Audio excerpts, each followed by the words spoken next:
Nvidia spent almost 2 decades turning CUDA into the software wall around modern AI. Then Infinity reported that one coding agent reached 92% of a new chip's theoretical peak within 10 hours. That sounds like the wall just broke. But a production benchmark found the best unassisted agent reached only about 10% of the hardware roofline. So I traced what agents can automate, where portability is real, and which part of the CUDA moat is still standing. The 10-hour number comes from Infinity, not from an independent lab, and this Mac cannot reproduce data center performance, so the honest test is narrower. I checked the public code, exact hardware targets, benchmark shapes, fallback rules, and production studies. That is enough to separate a cheaper programming layer from a complete replacement for CUDA.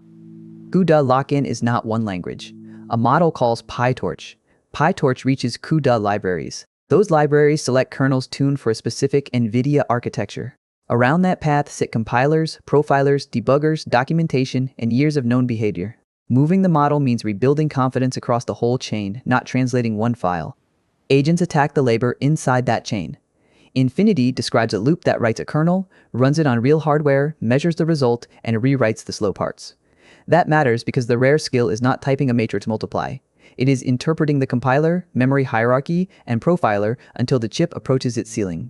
The second attack is abstraction. Tile Lang expresses tiled kernels in Python and lets one program target CUDA, AMD HIP, Apple Metal, a CPU, and experimental backends.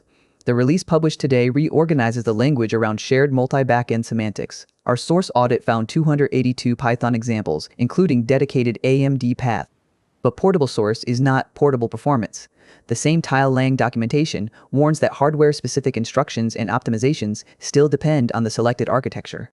Some CUDA operations have no direct HIP equivalent. The language can carry the idea across the border, while the fastest implementation still changes underneath. DeepSeek proves both sides at once. Its OpenTile kernels project uses Tile Lang for a real mixture of experts, quantization, transpose, and training operators. Our audit counted 37 custom kernel files.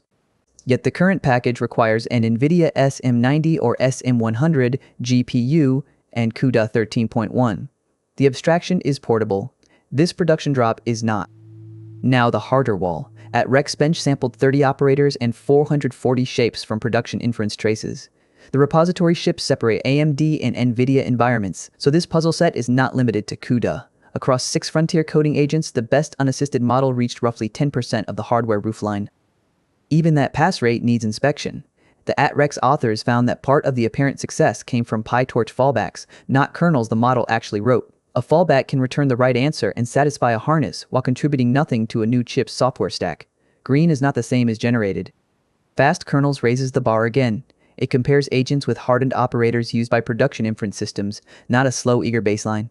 The strongest tested agent reached 0.94 times aggregate performance. That is close enough to matter, but still slower overall. Generating a plausible kernel is getting cheap. Beating a mature library is not. Correctness is the other trap. One study built deliberately faulty kernels that passed fixed shape benchmark checks, then tested broader seeded inputs. The stronger Oracle caught all 10 faulty cases across 5 GPU classes and kept all 16 correct controls clean. The paper does not estimate how often deployed models fail. It proves that a narrow green test can certify the wrong program. This is why automation does not only help challengers.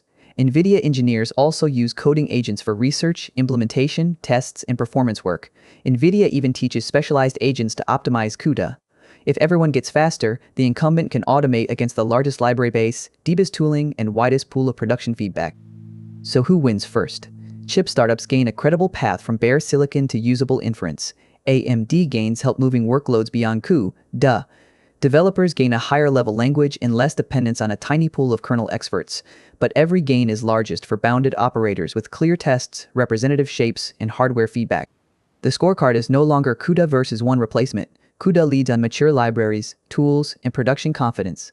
HIP improves access to AMD, but remains hardware-focused. Tile Lang and Tri-Ton make kernels easier to express and generate, while support still varies by target. Raw-generated kernels maximize flexibility and minimize trust until profiling and verification catch up. Replace now for experiments and selected portable inference kernels. Replace with caveats when your team owns profiling, seeded correctness tests, and hardware-specific tuning. Keep CUDA when mature libraries and predictable deployment matter more than portability. AI has not replaced CUDA. It is reducing the cost of building alternatives. The moat is moving from writing the code to proving the code deserves production.